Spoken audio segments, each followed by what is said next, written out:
Hey everybody, I'm Dr. Chris Dost. Welcome to my channel, Biblical Languages and Literature. If you haven't already, I would encourage you to become a subscriber to my comprehensive Hebrew and Aramaic tier, which will give you access to all of my Hebrew and Aramaic videos and all of the English text-based videos, which include expositional studies of the Bible, as well as theological topics, conversations with biblical scholars, and so on and so forth. All right, let's get to our study. Let's start by reading Daniel 2:7 in Aramaic, and as is our custom, we'll read it fast, then slowly, and then fast again. Anotin yanut v'amrin, malka chelma yema lavdoi, ufishra nehachve. Now slowly. Ano, tinyanut, ve'amrin, malka, chelma, yema, le'avdoi, ufishra, nehachve. And then one more time fast. Anotin yanut v'amrin, malka chelma yema le'avdoi, ufishra nehachve. All right, so the first word in verse 7 here, ano, is a third masculine plural, suffix conjugation in the G stem. Third masculine plural, suffix conjugation in the G stem of the root ayin nun he, or properly speaking, ayin nun yud, historically anyway. And it means they answered. In Aramaic, sometimes you're going to see the shuruk, the u vowel, as the third masculine plural suffix in suffix conjugation verbs. But other times you'll see o, the cholam vav. Let's look at some examples. The first third masculine plural suffix conjugation verb in the G stem in Aramaic in the Tanakh is avadu. And there you notice the shuruk vowel. And this means they did not make. La avadu, they did not make. The next one that shows up is Daniel 2:7, which we'll come back to. Daniel 2:10 also has the form ano, they answered. In Daniel 2:13, we have the form uveo. The u is the conjunction prefix, and be'o is the third masculine plural of the root beit ayin he, and it means they looked for. In Daniel 2:29, we get the form sliku, and sliku is the third masculine plural, G stem of the root samech lamed kuf, and it means they came up, your thoughts came up or came into your head, in this case, while Nebuchadnezzar was on his bed.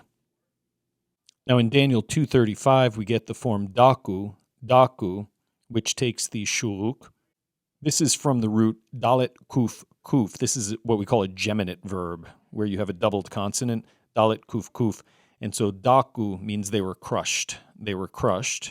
And then we have another third masculine plural suffix conjugation in the G stem in this verse. And this is the form vahavo, which is a third masculine plural suffix conjugation of he vav he. This is like haya in Hebrew. And here this means, and they became. And then the last verse we'll look at is Daniel 3:8. And we have three forms here. The first one is krivu. It means they came forward. The root is kuf resh beit. Krivu. So we have the shuruk vowel there. And then we have va'chalu. Now, va'chalu means they ate, but this is actually part of an idiom here, va'chalu katsehon, which means they ate their pieces. And this is something that you find in Akkadian as well. To eat the pieces is an idiom that means to take legal action against somebody.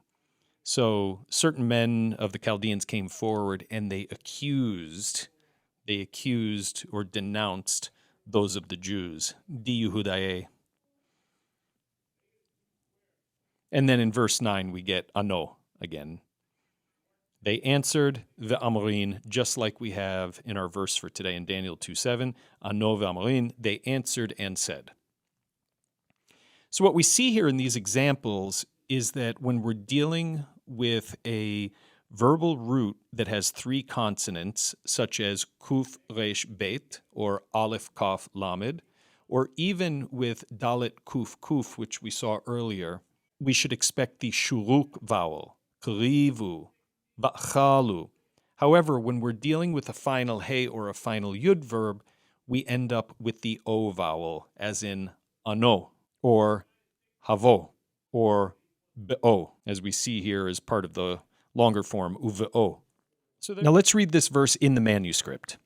So we get ano, they answered, ano, tinyanut, a second time, ano tinyanut, v'amrin, and said, they answered a second time and said, they responded a second time, comma quotation marks. We said v'amrin.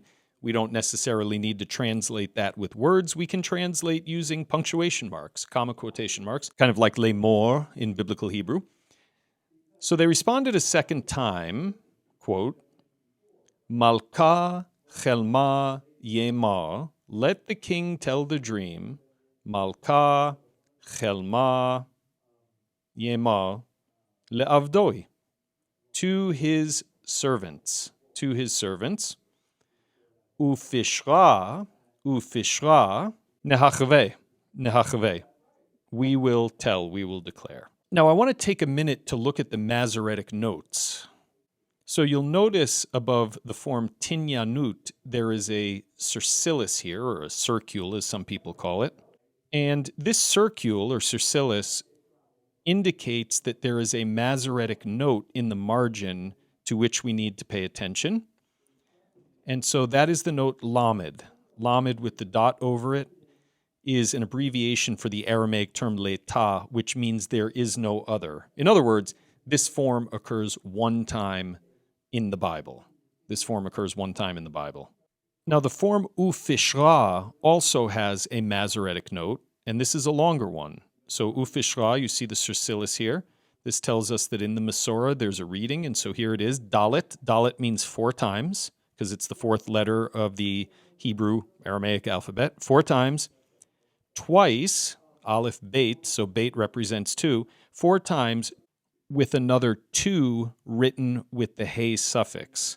Kaf, tav, this stands for kativ, 2 are written with hey. So the Masoretic note then clearly means 4 times with another 2 written with the hey suffix.